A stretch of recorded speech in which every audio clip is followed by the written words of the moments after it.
ਸਾਹਿਬ ਜੀ ਦੀ ਬਾਣੀ ਪੜ੍ਹਦੇ ਹਾਂ। ਹਰ ਘਰ ਵਿੱਚ ਪੜ੍ਹੀ ਜਾਣ ਵਾਲੀ ਅੰਮ੍ਰਿਤ ਬਾਣੀ ਹੈ। ਸੁਖਮਨੀ ਸਾਹਿਬ ਦੀ ਬਾਣੀ ਦਾ ਜਿੰਨਾ ਪ੍ਰਚਾਰ, ਜਿੰਨਾ ਪ੍ਰਸਾਰ ਸਾਡੇ ਸਮਾਜ ਵਿੱਚ ਹੈ, ਸਾਡੇ ਘਰਾਂ ਵਿੱਚ ਹੈ, ਉਹਨਾਂ ਗੁਰੂ ਗ੍ਰੰਥ ਸਾਹਿਬ ਪਾਤਸ਼ਾਹ ਜੀ ਦੀ ਅੰਮ੍ਰਿਤ ਬਾਣੀ ਦਾ ਪ੍ਰਸਾਰ, ਕਿਸੇ ਹੋਰ ਬਾਣੀ ਦਾ ਪ੍ਰਚਾਰ ਪ੍ਰਸਾਰ ਨਹੀਂ। ਚਲੋ ਇਹਦਾ ਇੱਕ ਕਾਰਨ ਇਹ ਵੀ ਮੰਨਿਆ ਗਿਆ, ਕਿਉਂਕਿ ਸੁਖਮਨੀ ਸਾਹਿਬ ਇਸ ਪਾਵਨ ਬਾਣੀ ਦੇ ਜਦੋਂ ਅਰਥ ਕੀਤੇ ਗਏ ਸੁਖਮਨੀ ਦੇ, ਤੇ ਅਰਥ ਇਹ ਕੀਤੇ ਗਏ ਵੀ ਇਹ ਸੁੱਖਾਂ ਦੀ ਬਾਣੀ ਹੈ। ਸੁੱਖਾਂ ਦੀ ਬਾਣੀ ਭਾਵ ਸੁੱਖਾਂ ਦੀ ਦਾਤੀ, ਜਿਹਨੂੰ ਪੜ੍ਹਿਆ ਸੁੱਖ ਮਿਲਦੇ ਨੇ। ਪਰ ਫਿਰ ਇੱਕ ਸਵਾਲ ਮਨ ਚੋਂ ਪੁੱਜਦਾ ਕਿ ਇਕੱਲੀ ਸੁਖਮਨੀ ਸਾਹਿਬ ਜੀ ਦੀ ਬਾਣੀ ਨੂੰ ਪੜ੍ਹਿਆ ਸੁੱਖ ਮਿਲਦੇ ਨੇ, ਹੋਰ ਗੁਰੂ ਗ੍ਰੰਥ ਸਾਹਿਬ ਪਾਤਸ਼ਾਹ ਜੀ ਦੀ ਬਾਣੀ ਨੂੰ ਪੜ੍ਹਾਂਗੇ ਕਿ ਸੁੱਖ ਨਹੀਂ ਮਿਲਣਗੇ? ਸਮਝ ਔਰ ਵਿਚਾਰ ਇਸ ਗੱਲ ਦੀ ਹੈ ਵੀ ਬਾਣੀ ਕੋਈ ਵੀ ਪੜ੍ਹੀ ਜਾਏ, ਪਰ ਉਹਦੇ ਵਿੱਚ ਦੇ ਅਸਲ ਤੱਤ ਨੂੰ, ਜੋ ਗੁਰੂ ਕਹਿਣਾ ਚਾਹੁੰਦਾ ਹੈ, ਉਹਨੂੰ ਸਮਝ ਲਈਏ ਔਰ ਸਮਝ ਕੇ ਆਪਣੇ ਜੀਵਨ ਵਿੱਚ ਉਸ ਚੀਜ਼ ਨੂੰ ਅਸੀਂ ਵਰਤ ਲਈਏ। ਫਿਰ ਤੇ ਉਹ ਚੀਜ਼ ਉਸ ਸ਼ਬਦ ਤੋਂ, ਉਸ ਬਾਣੀ ਤੋਂ, ਉਸ ਵਿਚਾਰ ਤੋਂ ਸਾਨੂੰ ਆਨੰਦ ਮਿਲੇਗਾ। ਤੇ ਜੇ ਸਿਰਫ ਇਹੀ ਆਖੀ ਜਾਈਏ ਵੀ ਨਹੀਂ ਸੁਖਮਨੀ ਸਿਰਫ ਪੜ੍ਹਨ ਨਾਲੇ ਆ ਜਾਏਗਾ, ਤੇ ਮੈਨੂੰ ਮਾਫ਼ ਕਰਨਾ, ਸਾਡੇ ਸਭਨਾਂ ਘਰਾਂ ਦੇ ਵਿੱਚ ਬੇਅੰਤ ਕਲੇਸ਼ ਹੁੰਦੇ ਨੇ, ਪਰ ਉਹਨਾਂ ਘਰਾਂ ਦੇ ਵਿੱਚ ਕਿ ਇਹ ਬਾਣੀ ਨਹੀਂ ਪੜ੍ਹੀ ਜਾਂਦੀ। ਫਿਰ ਗੱਲ ਉੱਥੇ ਆ ਜਾਂਦੀ ਵੀ ਪੜ੍ਹੀ ਜਾ ਰਹੀ ਹੈ, ਪਰ ਪੜ੍ਹੀ ਜਾਣ ਦੇ ਬਾਵਜੂਦ ਜਿਹੜੀ ਗੱਲ ਅਸੀਂ ਸਮਝਣੀ ਸੀ ਬਾਣੀ ਦੇ ਵਿੱਚੋਂ, ਜੋ ਚੀਜ਼ ਅਸੀਂ ਅੰਮ੍ਰਿਤ ਬਾਣੀ ਨੂੰ ਪੜ੍ਹ ਕੇ ਅੰਮ੍ਰਿਤ ਬਾਣੀ ਦੇ ਵਿੱਚੋਂ ਲੈਣੀ ਸੀ, ਉਹ ਚੀਜ਼ ਅਸੀਂ ਕਿਤੇ ਨਾ ਕਿਤੇ ਆਪਣੇ ਜੀਵਨ ਵਿੱਚੋਂ ਵਿਸਾਰ ਦਿੱਤੀ। ਤੇ ਗੁਰੂ ਗ੍ਰੰਥ ਸਾਹਿਬ ਪਾਤਸ਼ਾਹ ਜੀ ਦੀ ਅੰਮ੍ਰਿਤ ਬਾਣੀ ਨੂੰ ਅਸੀਂ ਮਹਿਜ਼ ਇੱਕ ਮੰਤਰ ਬਣਾ ਕੇ ਉਹਦੀ ਵਰਤੋਂ ਸ਼ੁਰੂ ਕਰ ਦਿੱਤੀ। ਗੁਰੂ ਨਾਨਕ ਪਾਤਸ਼ਾਹ ਜੀ ਜਿਸ ਵੇਲੇ ਅਹਿਮਦਾਬਾਦ ਦੀ ਧਰਤੀ ਤੇ ਗਏ ਸਨ, ਮੈਂ ਛੋਟਾ ਜਿਹਾ ਖਿਆਲ ਪ੍ਰਗਟ ਕਰਕੇ ਆਪ ਜੀ ਦੇ ਸਾਹਮਣੇ ਫਿਰ ਬਾਣੀ ਦੀ ਵਿਚਾਰ ਵੱਲ ਆਉਣਾ ਹੈ। ਜਦੋਂ ਸਤਿਗੁਰੂ ਅਹਿਮਦਾਬਾਦ ਦੀ ਧਰਤੀ ਤੇ ਗਏ ਨਾ, ਧੰਨ ਗੁਰੂ ਨਾਨਕ ਸਾਹਿਬ ਜੀ ਦੂਜੀ ਉਦਾਸੀ ਸੀ। ਗੁਰਦੇਵ ਪਿਤਾ ਜੀ ਨੇ ਲਾਹੌਰ ਦੀ ਧਰਤੀ ਤੇ ਪਹਿਲੀ ਉਦਾਸੀ ਸਮੇਂ ਵੇਖਿਆ ਵੀ ਜੋ ਬਾਬਰ ਨੇ ਉਸ ਸਮੇਂ ਵੱਲ ਲਾਹੌਰ ਦੇ ਅੰਦਰ ਹਾਲਾਤ ਕੀਤੇ ਸਨ। ਘਰਾਂ ਨੂੰ ਸਾੜ ਕੇ ਸੁਆਹ ਕਰ ਦਿੱਤਾ, ਲਾਹੌਰ ਦੀਆਂ ਗਲੀਆਂ ਦੇ ਵਿੱਚ ਵਹਿਣ ਪੈਂਦੇ ਸਨ। ਤੇ ਗੁਰੂ ਨਾਨਕ ਪਾਤਸ਼ਾਹ ਜੀ ਨੇ ਇਹ ਸਾਰਾ ਵਰਤਾਰਾ ਆਪਣੇ ਨੇਤਰਾਂ ਨਾਲ ਜਦੋਂ ਇਹ ਤੱਕਿਆ ਤੇ ਆ ਕੇ ਅਹਿਮਦਾਬਾਦ ਦੀ ਧਰਤੀ ਤੇ ਸੰਸਾਰ ਦੇ ਪਦਾਰਥਾਂ ਦੇ ਮੋਹ ਦੇ ਵਿੱਚ ਜਿਹੜੇ ਲੋਕ ਗਰਕ ਹੋ ਚੁੱਕੇ ਸਨ, ਉਹਨਾਂ ਨੂੰ ਸਾਹਿਬ ਨੇ ਕਿਹਾ ਤੁਸੀਂ ਸੰਭਲ ਜਾਓ, ਕਿਉਂਕਿ ਜਦੋਂ ਵਕਤ ਲੰਘ ਜਾਂਦਾ ਨਾ, ਉਦੋਂ ਬਾਅਦ ਸਿਆਣੇ ਕਹਿੰਦੇ ਨੇ ਸੱਪ ਲੰਘ ਜਾਏ ਤੇ ਲਕੀਰ ਨੂੰ ਜਿੰਨਾ ਮਰਜ਼ੀ ਕੁੱਟੀ ਜਾਓ, ਉਹਦੇ ਨਾਲ ਸੱਪ ਨਹੀਂ ਮਰਦਾ। ਵਕਤ ਲੰਘਣ ਤੋਂ ਬਾਅਦ ਜੇ ਅਸੀਂ ਆਖੀਏ ਵੀ ਨਹੀਂ ਹੁਣ ਕੁਝ ਬਣ ਜਾਏ ਤੇ ਫਿਰ ਕੁਝ ਨਹੀਂ ਬਣਦਾ। ਇਸੇ ਕਰਕੇ ਸਤਿਗੁਰੂ ਨੇ ਬਾਣੀ ਅੰਦਰ ਆਖਿਆ ਵਕਤ ਵਿਚਾਰੇ ਸੋ ਬੰਦਾ ਹੋਏ। ਸਭ ਕਹਿੰਦੇ ਨੇ ਬੰਦਾ ਹੋਏ ਜਿਹੜਾ ਵਕਤ ਦੀ ਵਿਚਾਰ ਕਰਦਾ, ਸਮੇਂ ਦੀ ਵਿਚਾਰ ਕਰਦਾ, ਸਮੇਂ ਨੂੰ ਸਮਝ ਕੇ ਜੀਵਨ ਜਿਉਂਦਾ। ਤੇ ਜਿਹੜਾ ਸਮੇਂ ਨੂੰ ਸਮਝ ਕੇ ਜੀਵਨ ਨਹੀਂ ਜਿਉਂਦਾ, ਧਿਆਨ ਦੇਣਾ, ਨਾ ਉਹਦੇ ਜੀਵਨ ਵਿੱਚ ਅੱਜ ਸੁੱਖ ਆਏਗਾ ਤੇ ਨਾ ਕੱਲ ਆਏਗਾ। ਗੁਰੂ ਨਾਨਕ ਪਾਤਸ਼ਾਹ ਜੀ ਨੇ ਅਹਿਮਦਾਬਾਦ ਦੀ ਧਰਤੀ ਤੇ ਗੱਲ ਆਖੀ ਸੀ, ਭਲਿਓ ਸੰਭਲ ਜਾਓ, ਬਾਬਰ ਹਮਲਾਵਰ ਹੋ ਕੇ ਆ ਰਿਹਾ ਹੈ। ਜੇ ਤੁਸੀਂ ਅੱਜ ਨਾ ਸੰਭਲੇ ਤੇ ਫਿਰ ਅੱਗੇ ਤੁਹਾਡੇ ਕੋਲ ਸਮਾਂ ਨਹੀਂ ਰਹਿਣਾ ਸੰਭਲਣ ਦਾ। ਤੇ ਉਹ ਲੋਕ ਸਨ ਮੇਰੇ ਵਰਗੇ, ਜਾਂ ਇੰਝ ਕਹਿ ਲਓ ਵੀ ਸਾਡੇ ਵਰਗੇ, ਜਿਨ੍ਹਾਂ ਨੇ ਧਾਰਮਿਕ ਗ੍ਰੰਥ ਪੜ੍ਹੇ ਤੇ ਸੁਣੇ ਤੇ ਜ਼ਰੂਰ ਸਨ, ਜਿਹੜੇ ਧਾਰਮਿਕ ਗ੍ਰੰਥਾਂ ਦਾ ਪਾਠ ਤੇ ਜ਼ਰੂਰ ਕਰਦੇ ਸਨ, ਪਰ ਕਦੇ ਉਹਨਾਂ ਦੇ ਅੰਦਰ ਦੇ ਭਾਵ ਨੂੰ, ਉਹਨਾਂ ਦੇ ਅੰਦਰ ਦੀ ਗੱਲ ਨੂੰ ਕਦੇ ਜੀਵਨ ਵਿੱਚ ਨਹੀਂ ਸਮਝਿਆ ਸੀ ਵੀ ਇਹ ਅਸਲ ਵਿੱਚ ਸਾਨੂੰ ਕਹਿ ਕੀ ਰਹੇ ਨੇ। ਉਹਨਾਂ ਲੋਕਾਂ ਨੇ, ਮੇਰੇ ਵਰਗਿਆਂ ਨੇ ਆਖਿਆ ਵੀ ਤੁਸੀਂ ਨਾਨਕ ਜੀ ਚੁੱਪ ਕਰ ਜਾਓ, ਤੁਹਾਨੂੰ ਨਹੀਂ ਪਤਾ ਸਾਡੇ ਕੋਲ ਬੜੇ ਪਹੁੰਚੇ ਹੋਏ ਇਹ ਸੰਤ ਮਹਾਂਪੁਰਖ ਨੇ, ਪੰਡਤ ਨੇ। ਬਾਬਰ ਵਰਗੇ 10 ਵੀ ਆ ਜਾਣ, ਬਾਬਰ ਦੀ ਸੈਨਾ ਵਰਗੀ ਹੋਰ ਕਿੰਨੀ ਆ ਜਾਏ, ਸਾਡੇ ਨਾਲ ਪੰਡਤਾਂ ਦੇ ਕੋਲੋਂ ਬੜੇ ਮੰਤਰ ਨੇ, ਮੰਤਰ ਫੂਕਣਗੇ ਤੇ ਬਾਬਰ ਦੀ ਸੈਨਾ ਤੇ ਅੰਨੀ ਹੋ ਜਾਏਗੀ। ਇਹਨਾਂ ਦੇ ਸਾਹਮਣੇ ਬਾਬਰ ਦੀ ਸੈਨਾ ਦੀ ਕੀ ਵਕਤ ਹੈ। ਧੰਨ ਗੁਰੂ ਨਾਨਕ ਪਾਤਸ਼ਾਹ ਜੀ ਨੇ ਫਿਰ ਸਮਝਾਇਆ। ਖੈਰ ਸਮਾਂ ਲੰਘਿਆ। ਉਸੇ ਐਮਨਾਬਾਦ ਦੀ ਧਰਤੀ ਦਾ ਸਤਿਗੁਰ ਨੇ ਫਿਰ ਜ਼ਿਕਰ ਕੀਤਾ ਹੈ, ਜਿੱਥੇ ਤੁਸੀਂ ਇਹ ਬਚਨ ਪੜ੍ਹਦੇ ਹੋ, ਜਿਨ ਸਿਰ ਸੋਹਣ ਪੱਟੀਆਂ ਮੰਗੀ ਪਾਏ ਸੰਦੂਰ, ਸੇ ਸਿਰ ਕਾਤੀ ਮੁੰਨੀਆਂ ਗਲ ਵਿੱਚ ਆ ਮੈਂ ਧੂੜ। ਧੰਨ ਗੁਰੂ ਨਾਨਕ ਸਾਹਿਬ ਕਹਿੰਦੇ ਨੇ, ਦੱਸੋ ਹੁਣ ਤੁਹਾਡੇ ਉਹ ਮੰਤਰ ਪੜ੍ਹਨ ਵਾਲੇ ਕਿੱਥੇ ਗਏ। ਸਮਾਂ ਵੀ ਹਾਜ਼ਰ ਤੋਂ ਬਾਅਦ ਨਹੀਂ। ਇਸੇ ਤਰ੍ਹਾਂ ਮੈਂ ਬੇਨਤੀ ਕਰ ਰਿਹਾ ਵੀ ਬਾਣੀ ਨੂੰ ਸਮਝਣਾ ਤੇ ਬਾਣੀ ਨੂੰ ਪੜ੍ਹਨਾ, ਔਰ ਫਿਰ ਉਸ ਅੰਮ੍ਰਿਤ ਬਾਣੀ ਤੋਂ ਆਪਣੇ ਜੀਵਨ ਦੇ ਵਿੱਚ ਪ੍ਰੇਰਨਾ ਲੈਣੀ। ਧਿਆਨ ਦੇਣਾ, ਇਹ ਪੜਾਅ ਨੇ ਜੀਵਨ ਦੇ ਸਾਡੇ। ਸਾਨੂੰ ਸਾਰੀ ਜ਼ਿੰਦਗੀ ਹੋ ਗਈ ਹੈ, ਮੈਂ ਬੇਨਤੀ ਕਰਦੇ, ਮੈਂ ਜਦੋਂ ਸੁਣਨਾ ਨਾ ਅੰਦਰ ਨੂੰ ਬੜਾ ਦੁੱਖ ਹੁੰਦਾ, ਪਰ ਸੱਚ ਹੈ ਵੀ ਅਸੀਂ ਸਮਝਣਾ ਕੋਈ ਨਹੀਂ ਚਾਹੁੰਦੇ। ਸਾਰੀ ਜ਼ਿੰਦਗੀ ਲੰਘ ਗਈ ਸੁਖਮਨੀ ਸਾਹਿਬ ਜੀ ਦੀ ਬਾਣੀ ਦੇ ਪਾਠ ਕਰਦੇ ਹਾਂ, ਪਰ ਸੱਚ ਹੈ ਇੱਕ ਅਸ਼ਟਪਦੀ ਨੂੰ ਪੜ੍ਹਦੇ ਉਹਦੇ ਵਿੱਚੋਂ 50 ਗਲਤੀਆਂ ਅਸੀਂ ਕਰਕੇ ਜਾਂਦੇ ਹਾਂ। ਤੇ ਜੇ ਸਮਝਾ ਦਈਏ ਵੀ ਕਹਿ ਦਈਏ ਵੀ ਇਹਨੂੰ ਸਮਝ ਕੇ ਪੜ੍ਹੋ, ਸੱਚ ਹੈ ਵੀ ਅਸੀਂ ਕਹਿੰਦੇ ਹਾਂ ਵੀ ਸਾਡੇ ਤੋਂ ਜ਼ਿਆਦਾ ਸਿਆਣਾ ਕੋਈ ਨਹੀਂ, ਤੁਸੀਂ ਕੌਣ ਹੋ ਸਾਨੂੰ ਸਮਝਾਉਣ ਵਾਲੇ। ਖੈਰ ਇਹ ਜ਼ਰੂਰ ਹੋਣਾ ਚਾਹੀਦਾ ਹਰ ਥਾਂ ਤੇ। ਸਤਿਗੁਰੂ ਗੁਰੂ ਨਾਨਕ ਸਾਹਿਬ ਪਾਤਸ਼ਾਹ ਜੀ, ਗੁਰੂ ਗ੍ਰੰਥ ਸਾਹਿਬ ਪਾਤਸ਼ਾਹ ਜੀ ਦੀ ਅੰਮ੍ਰਿਤ ਬਾਣੀ ਵਿੱਚ ਜਿਹੜਾ ਅੱਜ ਸ਼ਬਦ ਹੈ, ਜਿੱਥੋਂ ਗੱਲ ਨਿਕਲੀ, ਇੱਥੇ ਸ਼ਬਦ ਹੈ ਕਿਛ ਨਾ ਬੂਝੈ। ਉਹ ਨਾ ਸ਼ਬਦ ਜਿਹੜਾ ਬਾਣੀ ਵਿੱਚ ਸਾਨੂੰ ਬੜੀ ਥਾਂ ਤੇ, ਜਪਜੀ ਸਾਹਿਬ ਦੀ ਬਾਣੀ ਤੁਸੀਂ ਪੜ੍ਹਦੇ ਹੋ, ਸ਼ਬਦ ਇਕੱਲਾ ਹੈ, ਮਾਤਰਾ ਨਹੀਂ ਨਾਲ, ਪਰ ਇਹਦਾ ਅਸੀਂ ਉਚਾਰਨ ਕੰਨੇ ਨਾਲ ਕਰਨੇ ਹਮੇਸ਼ਾ, ਕਿਛ ਨਾ। ਪਰ ਸਿਆਣੇ ਸੱਜਣ ਕਹਿੰਦੇ ਨੇ ਇਹ ਸ਼ਬਦ ਜਿੱਥੇ ਵੀ ਬਾਣੀ ਵਿੱਚ ਆਉਂਦਾ ਹੈ, ਇਹਨੂੰ ਥੋੜਾ ਜਿਹਾ, ਜਿੰਨਾ ਅਸੀਂ ਲਮਕਾ ਕੇ ਪੜ੍ਹਦੇ ਹਾਂ ਉਸ ਤੋਂ ਥੋੜਾ ਜਿਹਾ ਲਮਕਾਣਾ ਇਹਨੂੰ ਘਾਟੇ। ਕਿਛ ਨਾ ਬੁੱਝੈ। ਬਾਬਾ ਜੀ ਕਹਿੰਦੇ ਨੇ ਕਿਛ, ਕਿਛ ਦਾ ਮਤਲਬ ਹੈ ਕੁਝ। ਹੁਣ ਇਹਨੂੰ ਸ਼ਬਦ ਨੂੰ ਪੜ੍ਹਦਿਆਂ ਹੋਇਆਂ ਕਿਛ ਦੇ ਜਿਹੜਾ ਝੱਝਾ ਸ਼ਬਦ ਹੈ ਉਹਦੇ ਥੱਲੇ ਔਂਕੜੇ। ਹੁਣ ਇਹਨੂੰ ਕਿਛੂ ਨਹੀਂ ਪੜ੍ਹਨਾ। ਮੈਂ ਫਿਰ ਬੇਨਤੀ ਕਰਦਿਆਂ, ਤੁਸੀਂ ਸਾਰੇ ਸਿਆਣੇ ਬੈਠੇ ਹੋ, ਬਾਣੀ ਪੜ੍ਹਨ ਵਾਲੇ ਹੋ। ਕਈ ਵਾਰੀ ਕੀ ਹੁੰਦਾ ਹੈ, ਅਸੀਂ ਅਚਨਚੇਤ ਜਦੋਂ ਚੀਜ਼ ਨੂੰ ਪੜ੍ਹਦੇ ਹਾਂ ਨਾ ਬਾਣੀ ਵਿੱਚ, ਕੁਝ ਚੀਜ਼ਾਂ ਐਸੀਆਂ ਨੇ ਜਿਹੜੀਆਂ ਸਾਡੀ ਜ਼ੁਬਾਨ ਤੇ ਨਾ ਚੜ੍ਹ ਗਈਆਂ ਨੇ। ਜਿਵੇਂ ਅਸੀਂ ਅਰਦਾਸ ਕਰਦੇ ਹਾਂ, ਅਰਦਾਸ ਕਰਦੇ ਹਾਂ, ਤੁਸੀਂ ਸਾਰੇ ਸ਼ਬਦ ਪੜ੍ਹਦੇ ਹੋ, ਤੂੰ ਠਾਕੁਰ, ਤੇ ਧਿਆਨ ਦੇਣਾ ਬਹੁਤੀ ਆਵਾਜ਼ ਸੰਗਤ ਵਿੱਚੋਂ ਆਏਗੀ, ਤੂੰ ਠਾਕਰ।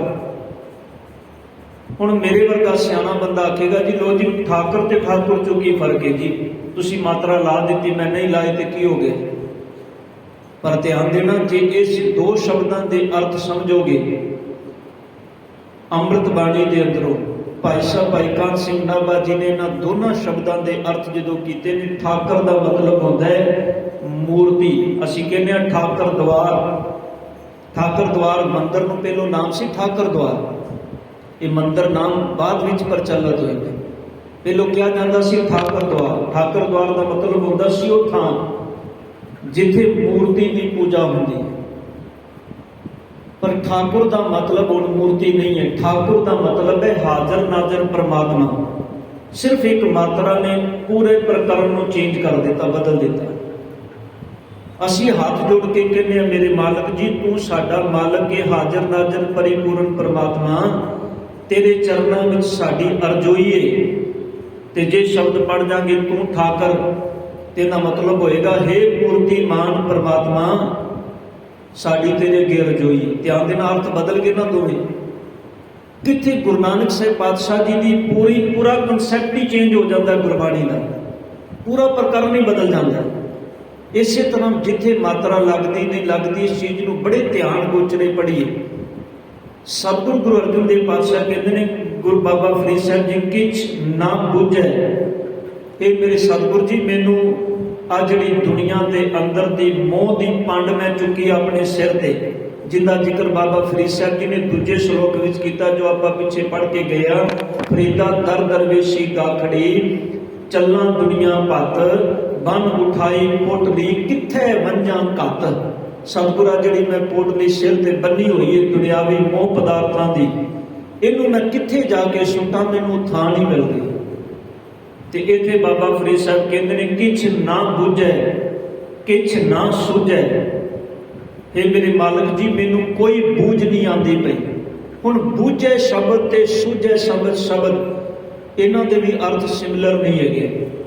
बूझे का मतलब होता है बुझना, ते सूझे का मतलब होता है समझ आनी। ध्यान देना, दो अर्थ ने इन्हां दे। किसी चीज़ नूं बूझ लेना, बूझ का मीनिंग जिहड़ा है वो अंतरीव है, वो अंतरीव है। ते सूझ का मतलब जिहड़ा है वो बाहरी है। हुण इन्हां दोनों शब्दों को बाबा जी कहते हैं, मेरे मालक जी, मैं बहुत अपने अंतर आत्मे की पड़चोल करके देख ली अपने तल ते। जो मैं दुनिया को देखना, सारी दुनिया के अंदर एक गुज्जी अग बलती पई है। गुज्जी भाह कहते हैं अग नूं। हुण इत्थे हाहे नूं सिहारीए, असीं बहुते शब्द पढ़न लगे नूं भाहे शब्द पढ़ने। दुनिया गुज्जी भाहे, साईं मेरा चंगा कीता, नहीं तो हम भी दज्जा आहे। हुण जदों ये सिहारी असीं बोलांगे, आहे भाहे सिहारी है, पर असीं बोल ला रहे हैं। ध्यान देना, है सिहारी शब्द है भाह। और ये हाहा जिहड़ा है ना, इस जिहड़ा है दो शब्दों के विच, जिन्हों सतगुर ने पावन बाणी के अंदर या असीं संसार के अंदर व्याकरणक तौर पर जो पढ़ते हैं, इस दो शब्दों के विच संधि विच्छेदक शब्द होता है। दो शब्दों के विच समानार्थक शब्दों को प्रगट करने लिए होता है। हुण जिथे ये शब्द आएगा, क्योंकि गुरबाणी व्याकरण का एक प्रकरण है, पहले अखर में सिहारी की मात्रा लगी होएगी तो बोली जाएगी। पर ध्यान देना, जो मान लो सिर शब्द है, सिर के ससे नूं भी सिहारी है तो रारे नूं भी सिहारी है। असीं उहनूं कदी सिरी नहीं बोलते, सिर शब्द पढ़ते, पर वो सिर के रारे नूं लगी सिहारी, वो अगले शब्द के नाल उनका अर्थ जुड़ता है। पर सतगुर इत्थे शब्द जिहड़े वरतदे ने, भा शब्द का मतलब होता है अग। इनू किते भी गुरबाणी व्याकरण दे विच भाए शब्द नहीं पढ़ना। भाए पढ़ांगे तो ये सिहारी लां दे विच तब्दील हो जाएगी। बाबा जी कहते हैं, मेरे मालक जी, दुनिया गुज्जी कहते हैं लुकी हुई। एक तो आगा बाहर दी ना जिहड़ी प्रगट हो जाए। ख्याल करियो, हर चीज़ के अंदर आगे, असीं घर विच माचिस रखीए, उनके अंदर आगे, पर जिस वेले वो अग उस प्रकरण विचों लंघदी है तो वो प्रगट होती है। आ जिन्नी वनस्पति है बाहर, ये सारी वनस्पति के अंदर आगे। पर ध्यान देना, जो ये अंदर की अग प्रगट करनी होवे तो फिर सानू बाहरों अग देनी पैंदी है। बाबा जी कहते हैं, जिन्नी दुनिया है ना, सारी दुनिया के अंदर मैं देखना, सारी दुनिया एक गुज्जी अग के अंदर सड़ती पई है। इनू साहब ने बाणी में आख्या, हंस हेत लोभ कोप चारे नदियां अग। साहब कहते हैं, चार नदियां ने जिहड़ियां बंदे के जीवन में बह रही ने, वो चार नदियां सतगुर कहते हैं पानी दियां नहीं, अग दियां ने। वैसे साहब ने इनू काम क्रोध लोभ मोह ते अहंकार, ये भी अंदर गुज्जी अग है। ध्यान देना, प्रगट तो नहीं होती ना, बाहरों तो नहीं किसी को पता मेरे अंदर की है। मेरे अंदर इत्थे कथा विचार करदिया भी हो सकता है, किसी वाल देख के मेरे मन के अंदर कोई होर ख्याल होवे, पर जो मेरे अंदर के ख्याल ने वो किसी दूजे को नहीं पता। इन्हों कहते हैं गुज्जी अग। वो किसी भी विषय के हो सकते हैं, काम के हो सकते हैं, क्रोध के हो सकते हैं, लोभ के हो सकते हैं, मोह के हो सकते। मान लो संगत में कोई गुरु प्यारा बैठा है, उनके नाल आके कोई दूजा सज्जन बह गया, तो जिहड़ा सज्जन उनके नाल बैठा है वो बड़ी एकाग्रता नाल बैठा बाणी सुन रहा सी, पढ़ रहा सी, गा रहा सी। उनके नेत्र खुले, उन्हें वेख्या मेरे नाल जिहड़ा बंदा बैठा है, हुण जिहड़ा उनके नाल बैठा उस दे नाल उनकी बनदी कोई नहीं। उस बंदे नाल उहदी मित्रता नहीं शत्रुता है, वो बंदा उहनूं चंगा नहीं लगता। हुण जदों दी अख खुल गई ना, उस तो पहलां दी बिरती कुछ होर सी, जदों अख खुल गई हुण वो बैठा बिल्कुल शांत है, बाद विच भी अखां भी बंद होणगीਆਂ, जुबान तो पढ़ भी रहा होएगा, पर ख्याल करियो हुण जिहड़ी अंदर एक बुझी अग सी ना, उन्हें हुण अंदर नूं टिकण कोई नहीं देना। उन्हें अंदरों आवाज़ मारनी, कित्थे आके मेरे को बह गया है, इहनूं होर थां नहीं लभी, एडा वड्डा गुरुद्वारा है, इन्हें मेरे को आके बहना सी। हुण वो जिहड़ी अंदर दी अग सी वो बलदी अंदर, उन्हें हुण अंदर नूं टिकण नहीं दिता, है अग है। ते बाबा जी कहते हैं ये अग सारी दुनिया के अंदर बल रही है, किसी ना किसी रूप में, किसी अंदर काम रूप में, किसी अंदर क्रोध रूप में, किसी अंदर लोभ मोह ते अहंकार रूप में, किसी अंदर ईर्खा के रूप में, किसी अंदर निंदा के रूप में, ये बल रही है सारे संसार अंदर। ते बाबा जी कहते हैं सतगुरु जी एक बुझी आके नज़र नहीं आती, जे नज़र आए तो कोई बुझा दे। ध्यान देना, इस अग नूं बुझाण दी जिहड़ी गल है वो भी बंदे दे अपने अंदर ही है, पर यह बुझेगी उदों मेरे सतगुरु कहते हैं जदों साईं दी रब की कृपा होएगी। उनकी कृपा तो बिना नहीं बुझदी, क्योंकि साईं ने की करना है, साडे अंदर दी इस अग नूं सानूं दिखा देना है। गुरु की करदा है, गुरु सानूं साडे अंदर दी अग दिखा देंदा, तेरे अंदर आ बलदी पई है।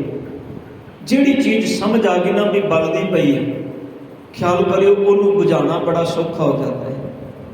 तो जिहड़ी नज़र ना आवे, बंदा अंदरों ही ढुखी जाए, अंदरों ही सड़ी जाए, तो दिखाए कुछ ना, प्रगट कुछ ना करे। यही कारण होता है भी बहुते संसार के जिहड़े लोग ने, मेरे वर्गे ऐसे ने जिहड़े सिर्फ अपनी हौमै दे अंदर प्रगट करना ही नहीं चाहते। अंदर एको ही ख्याल है, जे मैं कह दिता तो सच विच मेरे बारे सोचेगा कि। सतगुरु कहते हैं ये ख्याल छड्डना पैना है। बाबा जी कहते हैं ये अंदर अग बलदी है। गुरु नानक साहब जी कहते हैं हंस, हंस का मतलब है हिंसा, हिंसा का मतलब है मन के अंदर शत्रुता, किसी के प्रति मन अंदर माड़े विचार, ये मेरा दुश्मन है, ये मेरे, उनके वेख के अंदर हिंसा पैदा होनी। तो दूजी सतगुरु कहते हैं हंस हेत, हेत का मतलब होता है मोह। मोह बस बंदा बहुत कुछ करता है। ध्यान देना, मोह बस है ना संसार के अंदर, जेकर तुसी समाज में आप सारे विचरते हैं, बंदे के अंदर मोह होता है। अपना पुत्र कोई गलती भी करे ना तो वह चाहता है इन्हें समझाया ता जाए, जे इहदी डांट भी, इहदी जो गलती इन्हें की इहदी सजा भी दूजे को मिल जाए, क्योंकि अंदर का मोह है। मोह नहीं चाहता भी मेरे पुत्र को इहदी सजा मिले, मेरे बच्चे को, मेरे अपने को इहदी सजा मिले। सच है, सतगुरु कहते हैं ये जिहड़ियां आगे ना हंस हेत मोह लोभ ते सतगुरु कहते हैं कोप, कोप कहते हैं क्रोध नूं। बाबा जी कहते हैं चार तरह की अग बंदे के अंदर हर वेले बलदी है, हर इंसान इहदे अंदर सड़दा पिया। हंस हेत लोभ कोप चारे नदियां अग। ते धन गुरु नानक साहब कहते हैं ये तां बुझेगी जे ये नज़र आ जाए, जिन्हां दी समझ आ जाए। ते धन गुरु ग्रंथ साहिब पातशाह जी कहते हैं समझ आनी है गुरु दे कोलों। तां ही तुसीं रोज सवेरे पढ़ते हो बलिहारी पुरे अपने दिवहाड़ी सद वार, जिन मानस दे देवते की ये करत न लागी वार। जे 100 चंदा उगवे सूरज चढ़े, एते चानण हुंदियां गुर बिन घोर। ये आनी गुरु दे कोलों समझ, क्योंकि गुरु ने सानू प्रैक्टिकल करके दिखाना भी। आ वेख छोटी जी एक एग्जाम्पल और मैं दे दिया इतिहास विचों। धन गुरु अमरदास पातशाह जी गुरता गद्दी के सुभाईमान होंदे ने। आप जी कल साहिबां दा गुरता गद्दी निशीनी दिहाड़ा मना के गए। धन गुरु अंगद दे पातशाह जी के दो सुपुत्र ने, बाबा दातू ते बाबा दासू। गुरु अमरदास पातशाह जी 10 गुरु साहिबाना विचों सब तो वडेरी उम्र के सन, जिन्होंने वड्डी उम्र में गुरता गद्दी की जिम्मेवारी मिली है। तकरीबन 73 साल की उम्र है गुरु अमरदास पातशाह जी की। गुरु अंगद देव पातशाह जी गुरता गद्दी का तिलक देते हैं, निशान मिलता है गुरता गद्दी का। सतगुरु जी गुरता गद्दी ते भी विराजमान होंगे ने गुरु अमरदास पातशाह जी। पर ध्यान देना, बाबा दातू के अंदर जिहड़ी अग बुझी बलदी पई सी वो प्रगट हो गई। अग पहलों भी अंदर बलदी सी, ਹੋ ਸਕਦਾ ਇਸ ਅੱਗ ਨੇ ਪਤਾ ਨਹੀਂ ਕਿੰਨਾ ਭਿਆਨਕ ਰੂਪ ਪਹਿਲੋਂ ਵੀ ਲਿਆ ਹੋਵੇ। ਜਦੋਂ ਗੁਰੂ ਅੰਗਦ ਦੇਵ ਪਾਤਸ਼ਾਹ ਜੀ ਗੁਰੂ ਅਮਰਦਾਸ ਪਾਤਸ਼ਾਹ ਜੀ ਨੂੰ ਆਪਣੇ ਕੋਲ ਬਿਠਾਉਂਦੇ ਸਨ, ਮਾਣ ਦਿੰਦੇ ਸਨ, ਹਰ ਸਾਲ ਸਿਰੋਪਾਓ ਦੇ ਕੇ ਸਤਿਗੁਰਾਂ ਨੂੰ ਧੰਨ ਗੁਰੂ ਅੰਗਦ ਦੇਵ ਪਾਤਸ਼ਾਹ ਗੁਰੂ ਅਮਰਦਾਸ ਜੀ ਨੂੰ ਗਲਵਕੜੀ ਵਿੱਚ ਲੈਂਦੇ ਹੋਣਗੇ। ਹੋ ਸਕਦਾ ਹੈ ਅੱਗ ਕਿੰਨੀ ਪ੍ਰਬਲ ਅੰਦਰ ਬਲਦੀ ਹੋਵੇ, ਪਰ ਉਸ ਦਿਨ ਪ੍ਰਗਟ ਹੋ ਗਈ ਜਿਸ ਦਿਨ ਸਤਿਗੁਰੂ ਜੀ ਗੁਰੂ ਅੰਗਦ ਦੇਵ ਪਾਤਸ਼ਾਹ ਜੀ ਨੇ ਗੁਰੂ ਅਮਰਦਾਸ ਜੀ ਨੂੰ ਗੁਰਤਾ ਗੱਦੀ ਦੀ ਜ਼ਿੰਮੇਵਾਰੀ ਦੇ ਦਿੱਤੀ। ਜਦੋਂ ਪ੍ਰਗਟ ਹੋਈ ਨਾ, ਧਿਆਨ ਦੇਣਾ, ਬਾਬਾ ਦਾਤੂ ਨੇ ਲੱਤ ਬਾਬਾ ਧੰਨ ਗੁਰੂ ਅਮਰਦਾਸ ਪਾਤਸ਼ਾਹ ਜੀ ਨੂੰ ਗੁਰਤਾ ਗੱਦੀ ਤੇ ਬੈਠੇ ਨੂੰ ਜਾ ਕੇ ਲੱਤ ਮਾਰੀ। ਲੱਤ ਮਾਰ ਕੇ ਸਿੰਘਾਸਨ ਤੋਂ ਥੱਲੇ ਡੇਗ ਦਿੱਤਾ ਤੇ ਆਖਿਆ ਇਸ ਗੱਦੀ ਤੇ ਹੱਕ ਮੇਰਾ, ਮੈਂ ਗੁਰੂ ਦਾ ਪੁੱਤਰ ਹਾਂ, ਤੁਸੀਂ ਕਿਵੇਂ ਬਹਿ ਗਏ? ਪਰ ਧਿਆਨ ਦੇਣਾ, ਜਿਹਨੇ ਆਪਣੇ ਅੰਦਰੋਂ ਵੇਖ ਲਈ, ਉਸ ਦੁਨਿਆਵੀ ਕੋਈ ਬੰਦਾ ਹੁੰਦਾ ਤੇ ਸ਼ਾਇਦ ਲੜਦਾ, ਹੁਕਮ ਕਰ ਦਿੰਦਾ ਆਪਣੇ ਸੇਵਕਾਂ ਨੂੰ ਵੀ ਫੜ ਲਓ ਇਹਨੂੰ, ਮਾਰੋ ਇਹਨੂੰ। ਗੁਰੂ ਅਮਰਦਾਸ ਪਾਤਸ਼ਾਹ ਜੀ ਖੜੇ ਹੋ ਕੇ ਬਾਬਾ ਦਾਤੂ ਜੀ ਦੇ ਪੈਰ ਜਿਹੜਾ ਮਾਰਿਆ ਸੀ, ਪੈਰ ਫੜ ਕੇ ਘੁੱਟਣ ਲੱਗ ਪੈਂਦੇ ਨੇ ਤੇ ਕਹਿੰਦੇ ਨੇ ਤੁਸੀਂ ਗੁਰੂ ਸੁਪੁੱਤਰ ਹੋ, ਮੇਰੀਆਂ ਹੱਡੀਆਂ ਬਜ਼ੁਰਗੀ ਦੀ ਹਾਲਤ ਦੇ ਸਰੀਰ ਤੇ ਹੱਡੀਆਂ ਤੇ ਮਾਸ ਨਹੀਂ, ਮੈਨੂੰ ਲੱਤ ਮਾਰੀ ਕਿਤੇ ਤੁਹਾਡੇ ਪੈਰ ਨੂੰ ਸੱਟ ਤੇ ਨਹੀਂ ਵੱਜੀ। ਇਹ ਸਤਿਗੁਰੂ ਜੀ ਕਹਿੰਦੇ ਨੇ ਇੱਕ ਪਾਸੇ ਗੁੱਝੀ ਅੱਗ ਪ੍ਰਗਟ ਹੁੰਦੀ ਏ, ਉਹ ਅੱਗ ਉਸ ਦੇ ਅੰਦਰੋਂ ਪ੍ਰਗਟ ਹੋਈ ਜਿਹਨੇ ਕਦੀ ਗੁਰੂ ਦੀ ਗੱਲ ਨਹੀਂ ਸੁਣੀ, ਤੇ ਦੂਜੇ ਪਾਸੇ ਉਹ ਜਿਹਨੇ 12 ਸਾਲ ਗੁਰੂ ਦੀ ਗੱਲ ਨੂੰ ਸਿਰ ਮੱਥੇ ਪ੍ਰਵਾਨ ਕੀਤਾ ਹੈ। ਗੁਰੂ ਨੇ ਗੁਰਤਾ ਗੱਦੀ ਦੀ ਜ਼ਿੰਮੇਵਾਰੀ ਦਿੱਤੀ, ਜ਼ਿੰਮੇਵਾਰੀ ਮਿਲ ਵੀ ਗਈ, ਤਦ ਵੀ ਅੰਦਰ ਦੀ ਨਿਮਰਤਾ ਵੇਖੋ। ਇਹ ਨਹੀਂ ਵੀ ਗੱਦੀ ਮਿਲ ਗਈ ਤੇ ਹੁਣ ਅੰਦਰ ਦਾ ਭਾਵ ਬਦਲ ਗਿਆ, ਨਹੀਂ, ਇਹ ਦੁਨਿਆਵੀ ਗੱਦੀ ਨਹੀਂ। ਇਸੇ ਕਰਕੇ ਭਾਈ ਸਾਹਿਬ ਭਾਈ ਗੁਰਦਾਸ ਕਹਿੰਦੇ ਨੇ ਦੁਨਿਆਵੀ ਪਾਤਸ਼ਾਹ ਹੋਏਗਾ, ਦੇ ਮਰੈ ਪੁੱਤੈ ਪਾਤਸ਼ਾਹੀ ਦੁਨਿਆਵੀ ਪਾਤਸ਼ਾਹ ਹੋਏਗਾ, ਮਰੇਗਾ ਤੇ ਮਰਨ ਤੋਂ ਪਹਿਲਾਂ ਪੁੱਤਰ ਨੂੰ ਗੱਦੀ ਦੇ ਕੇ ਜਾਏਗਾ। ਪਰ ਧੰਨ ਗੁਰੂ ਨਾਨਕ ਸਾਹਿਬ ਜੀ ਤੁਹਾਡੇ ਘਰ ਤੇ ਅਗੰਮੀ ਖੇਡ ਹੈ। ਹੁਣ ਸਾਹਿਬ ਜੀ ਨੇ ਜਿਹੜੇ ਬਚਨ ਕੇ ਕਿਛ ਨਾ ਬੁਝੈ ਕਿਛ ਨਾ ਸੁਝੈ ਦੁਨੀਆ ਬੁਝੀ ਭਾਵ, ਫਿਰ ਬਾਬਾ ਜੀ ਆਪਣੀ ਗੱਲ ਕਰਦੇ ਨੇ, ਕਹਿੰਦੇ ਸਾਈਂ ਮੇਰਾ ਚੰਗਾ ਕੀਤਾ, ਮੇਰੇ ਸਾਈਂ ਮੇਰੇ ਮਾਲਕ ਪਰਮਾਤਮਾ ਨੇ ਬੜਾ ਚੰਗਾ ਕੀਤਾ ਹੈ। ਕੀ ਚੰਗਾ ਕੀਤਾ ਹੈ? ਹੁਣ ਇੱਥੋਂ ਤੱਕ ਜੇ ਪੜਾਂਗੇ ਤੇ ਇਹਨੂੰ ਉੱਪਰਲੀ ਪੰਕਤੀ ਨਾਲ ਜੋੜ ਕੇ ਨਹੀਂ ਪੜਨਾ, ਫਿਰ ਉਹ ਦੁਨਿਆਵੀ ਗੱਲ ਆ ਜਾਏਗੀ ਵੀ ਇਸ ਦੁਨੀਆ ਦੇ ਅੰਦਰ ਅੱਗ ਬਲਦੀ ਤੇ ਰੱਬ ਨੇ ਚੰਗਾ ਕੀਤਾ। ਨਹੀਂ, ਸਾਈਂ ਮੇਰੇ ਚੰਗਾ ਕੀਤਾ, ਨਾ ਹੀ ਤਾਂ ਹਮ ਪੀ ਦੱਜਾਂ ਆਹੇ। ਬਾਬਾ ਜੀ ਕਹਿੰਦੇ ਨੇ ਮੇਰੇ ਸਾਈਂ ਨੇ ਮੇਰੇ ਮਾਲਕ ਨੇ ਬੜਾ ਚੰਗਾ ਕੀਤਾ ਹੈ, ਨਹੀਂ ਤੇ ਇਸ ਅੱਗ ਦੇ ਅੰਦਰ ਮੈਂ ਵੀ ਸੜ ਜਾਣਾ ਸੀ। ਇਹਦਾ ਮਤਲਬ ਹੈ ਬਾਬਾ ਫਰੀਦ ਸਾਹਿਬ ਕਹਿੰਦੇ ਨੇ ਗੁਰੂ ਨੇ ਮੈਨੂੰ ਦਿਖਾ ਦਿੱਤਾ ਮੇਰਾ ਅੰਦਰ ਵੀ ਤੇਰੇ ਅੰਦਰ ਜਿਹੜੀ ਅੱਗ